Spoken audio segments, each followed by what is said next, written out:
अस्सलामु अलैकुम रहमतुल्लाहि व बरकातुहू। उम्मीद करती हूँ कि आप सब खैरियत से होंगे। मेरी अल्लाह रब्बुल इज़्ज़त से दुआ है कि अल्लाह ताला हम सबको खैर व आफ़ियत से रखे। मेरी जो आज के बयान का मौजू है वो अल्लाह रब्बुल इज़्ज़त के एहसानात हैं कि अल्लाह ताला ने इस उम्मत पर कितने ज़्यादा एहसानात किए, बेशुमार एहसानात किए। हम अपनी वीडियो का आगाज़ अल्लाह रब्बुल इज़्ज़त के नाम के साथ करते हैं। शुरू अल्लाह के नाम से जो बहुत बड़ा मेहरबान और नहायत रहम करने वाला है। अल्लाह रब्बुल इज़्ज़त ने हम पर अनगिनत एहसानात किए हैं। इनमें से एक एहसान जो है अल्लाह रब्बुल इज़्ज़त का एहसान वो ये भी है कि अल्लाह ने हमें इंसान बनाया और फिर ईमान अता फरमाया। ईमान का अता करना अल्लाह रब्बुल इज़्ज़त की बड़ी नेमतों में से एक नेमत है।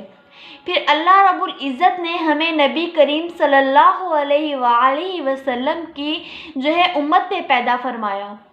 ये अल्लाह रब्बुल इज़्ज़त की वो नेमत है जिसके लिए पहली उम्मतों के जो थे, पहली कौमों के अंबिया दुआएं किया करते थे आप सल्लल्लाहु अलैहि वसल्लम की उम्मत में होने की, कि काश कि वो हम जो है वो आप सल्लल्लाहु अलैहि वसल्लम की उम्मती होते। पहली कौमों के जो थे अंबिया ये दुआ करते थे और अल्लाह रब्बुल इज़्ज़त ने इतनी बड़ी सआदत जो है, इतनी बड़ी खुशखबरी जो है हमें बिन मांगे ही दे दी। और अल्लाह रब्बुल इज़्ज़त का हम पर एहसान ये भी है कि अल्लाह रब्बुल इज़्ज़त ने जो है हमें तंदुरुस्ती वाला, सेहत वाला मुकम्मल जिस्म अता फरमाया।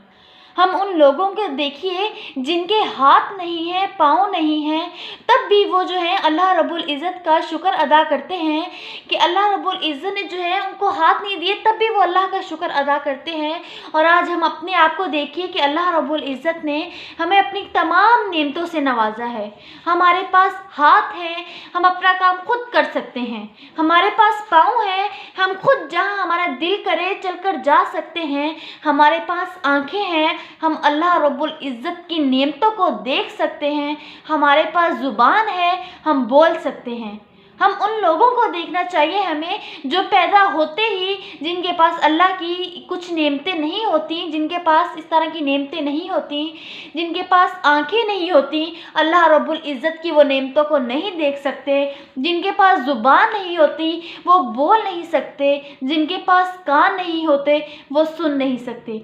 अल्लाह रब्बुल इज़्ज़त का हम पर एहसान ये भी है कि अल्लाह रब्बुल इज़्ज़त ने जो है हमारी हिफाजत के लिए फ़रिश्तों को मुकर्रर फरमाया कि फ़रिश्ते हमारी हिफाजत करते हैं। अगर आज जो है फ़रिश्ते हमारी हिफाजत ना करते तो जिन्नात हमें ज़िंदा ना रहने देते। एक बुज़ुर्ग फरमाते हैं कि मुझे 4 चीज़ों को समझने में गलती थी। जब मैंने कुरान पाक पढ़ा तो मुझे पता चला कि मेरी गलती कहाँ कहाँ है और किस किस बात में है। बुजुर्ग फरमाते हैं उनकी पहली गलती क्या थी। वो फरमाते हैं कि मुझे लगता था कि मैं अल्लाह रब्बुल इज़्ज़त से मोहब्बत करता हूँ, मैं अल्लाह रब्बुल इज़्ज़त से मोहब्बत करता हूँ, इसलिए जो है अल्लाह रब्बुल इज़्ज़त मुझसे मोहब्बत करते हैं। वो फरमाते हैं मैं ये सोचता था, लेकिन जब मैंने कुरान पाक पढ़ा तो मैंने उसमें ये आयत पढ़ी, युहिब्बुहुम व युहिब्बूनहु, कि मुझे पता चला कि अल्लाह बंदे से पहले मोहब्बत करते हैं, पहले मोहब्बत फरमाते हैं, फिर इसके नतीजे के तौर पर बंदा जो है, बंदे के दिल में अल्लाह रब्बुल इज़्ज़त की मोहब्बत पैदा होती है। वो कहते हैं जब मैंने ये आयत पढ़ी तो मेरी ये गलती थी वो भी दूर हो गई। उनकी दूसरी गलती क्या थी। वो फरमाते हैं मैं सोचता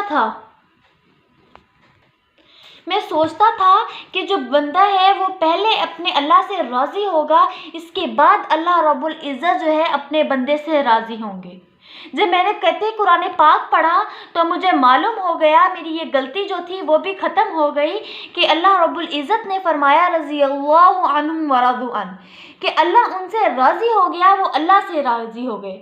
तो कहते हैं फिर मुझे पता चला कि पहले अल्लाह रब्बुल इज़्ज़त राज़ी होंगे तो फिर इसके नतीजे में जो है बंदा अल्लाह रब्बुल इज़्ज़त से राज़ी हो जाएगा। वो कहते हैं मेरी जो ये 2 गलतियां थी वो भी ख़त्म हो गई।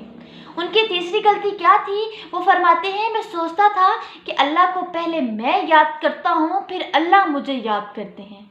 लेकिन कहते हैं जब मैंने कुरान पाक पढ़ा तो मुझे मालूम हो गया कि कुरान पाक में अल्लाह रब्बुल इज़्ज़त ने फरमाया है वमा तौफीक इल्ला बिल्लाह, हम جو اس کو یاد کرتے ہیں اللہ پہلے یاد کرتا ہے، یعنی کہ اللہ رب العزت جو ہے ہمیں پہلے یاد کرتا ہے، پھر جو ہے اللہ رب العزت ہمیں توفیق دیتا ہے کہ ہم اللہ رب العزت کو جو ہے وہ یاد کرتے ہیں۔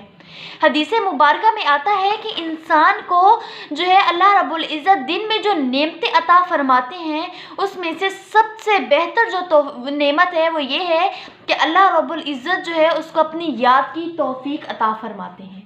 یہ اللہ رب العزت کی جو ہے سب سے بہتر اور بڑی نعمت ہے کہ اللہ رب العزت اس شخص کو جو ہے اپنی یاد کی توفیق عطا فرمائیں۔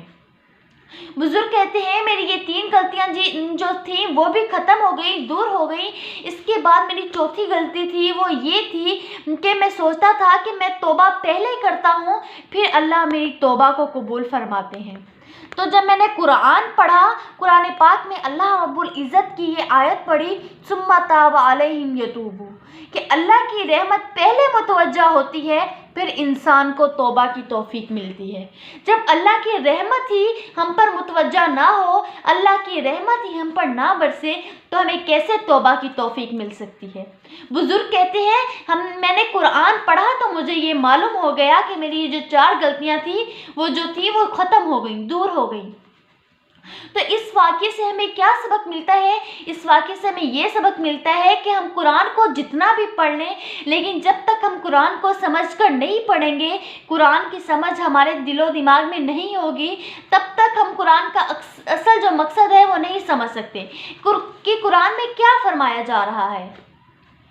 تو ہمیں چاہیے کہ ہم زیادہ نہیں تو کم از کم ایک آیت ایک سورت جو ہے وہ سمجھ کر پڑھا کریں کہ اللہ رب العزت جو ہے اس آیت میں کیا فرما رہے ہیں۔ اللہ رب العزت نے پورے قرآن پاک میں کہیں اپنی نعمتوں کا تذکرہ کیا، کہیں اپنے وہ عذاب کا تذکرہ کیا جو اللہ رب العزت نے پچھلی قوموں پر نازل فرمائے تھے۔ وہ قومیں جو تھیں اللہ رب العزت سے جو تھیں وہ اللہ رب العزت کی نافرمان تھیں، ان پر جو عذاب نازل ہوئے تھے ان کا تذکرہ ہے۔ مجھے امید ہے کہ آپ کو میری ویڈیو ضرور پسند آئی ہوگی۔ آپ میرے چینل کو زیادہ سے زیادہ سبسکرائب کریں، بیل آئیکن کو پریس کریں اور زیادہ سے زیادہ کمنٹس کیا کریں۔ شکریہ۔